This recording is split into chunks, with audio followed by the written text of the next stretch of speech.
नमस्कार। कभी सोचा है एक ऐसे पुराने मसाले के बारे में जिसे हजारों सालों से वैद्य इस्तेमाल कर रहे हैं और अब दुनिया भर के साइंटिस्ट्स भी उसकी ताकत देखकर हैरान हैं।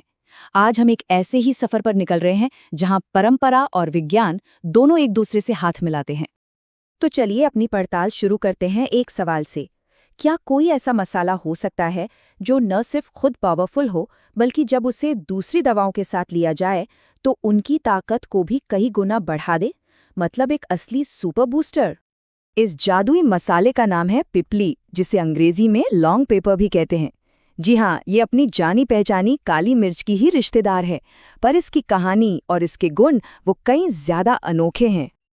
तो फिर देर किस बात की, चलिए इस अनोखे मसाले से जरा और करीब से मिलते हैं और जानते हैं कि आखिर ये है क्या।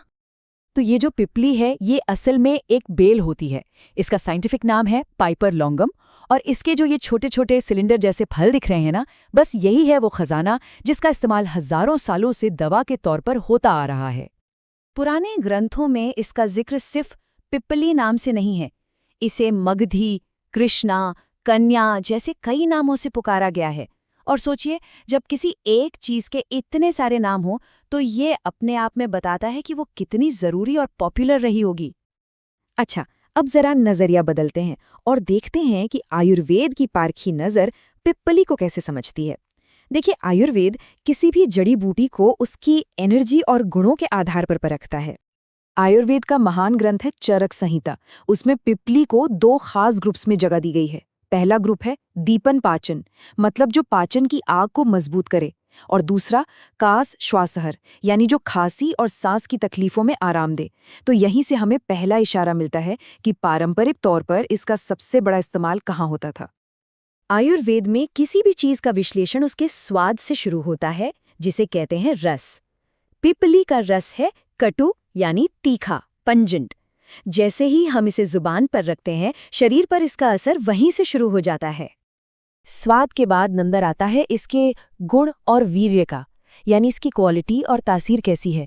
तो पिपली हल्की है, तेजी से असर करने वाली है, और इसकी तासीर वो है मीडियम गर्म, न बहुत ज्यादा न बहुत कम, बिल्कुल बैलेंस्ड।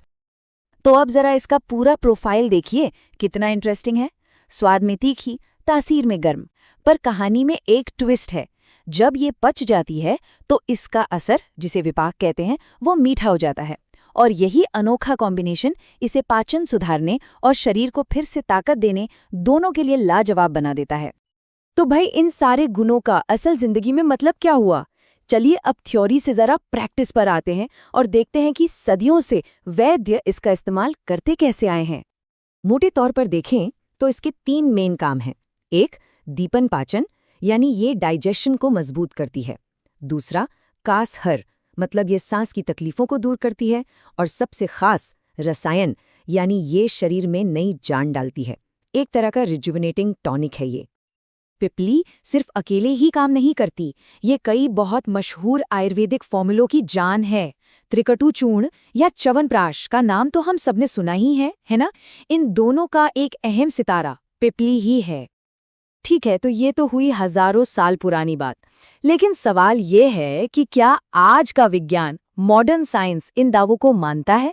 क्या लैब में भी पिपली उतनी ही असरदार दिखती है? देखिए, आयुर्वेद का एक साफ और मजबूत दावा रहा है कि पिपली सांस से जुड़ी सेहत के लिए एक बेहतरीन दवा है। और कमाल की बात यह है कि आज की रिसर्च ठीक यही कहती है। स्टडीज बताती हैं कि इसमें ब्रोंकोडायलेटर गुण है, यानी ये सच में सांस की नलियों को खोलकर सांस लेना आसान बनाती है।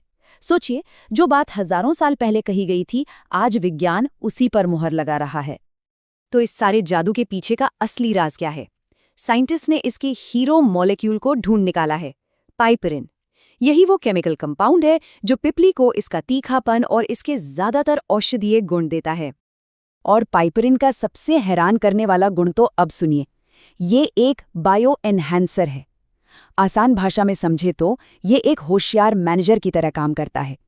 जब इसे किसी और दवा या न्यूट्रिएंट के साथ लिया जाता है तो ये पक्का करता है कि शरीर उसे पूरी तरह से सोख ले, जिससे उस दवा का असर कई गुना बढ़ जाता है। और रिसर्च की लिस्ट यहीं खत्म नहीं होती। स्टडीज अब इस ओर भी इशारा कर रही हैं कि पिप्पली में शरीर की सूजन घटाने, लिवर को बचाने और यहाँ तक कि हमारे दिमाग की सेहत को बेहतर बनाने की भी क्षमता हो सकती है। तो आखिरकार हम कहाँ पहुँचते हैं? हम ये देखते हैं कि पिप्पली पारंपरिक ज्ञान और मॉडर्न रिसर्च के बीच एक परफेक्ट तालमेल का उदाहरण है। ये कनेक्शन देखिए कितना कमाल का है। जहां आयुर्वेद ने कहा पाचन सुधारना, वहीं विज्ञान आज कह रहा है गैस्ट्रिक एंजाइम को बढ़ाना। आयुर्वेद ने जिसे कायाकल्प कहा, विज्ञान उसे एंटीऑक्सीडेंट गुण कह रहा है। शब्द बदल गए हैं, भाषा बदल गई है, लेकिन सच्चाई वही है। पारंपरिक ग्रंथों के हिसाब से देखें तो पिप्पली पाउडर की सामान्य डेली डोज 1 से 3 ग्राम के आसपास मानी जाती है। हाँ, एक बात हमेशा ध्यान रखनी चाहिए कि किसी भी जड़ी बूटी का इस्तेमाल करने से पहले किसी एक्सपर्ट से सलाह लेना सबसे सही रहता है। तो सार ये है कि पिप्पली सिर्फ एक मसाला नहीं है, ये एक जीता जागता पुल है जो हमें दिखाता है कि कैसे हजारों साल पुराना ज्ञान आज की साइंटिफिक कसौटी पर भी खरा उतर सकता है। और ये हमें एक बड़े सवाल के साथ छोड़ जाता है कि प्रकृति के खजाने में ऐसे और कितने प्राचीन रहस्य छिपे हैं जो बस अपनी साइंटिफिक पुष्टि का इंतजार कर रहे हैं। सोचने वाली बात है ना?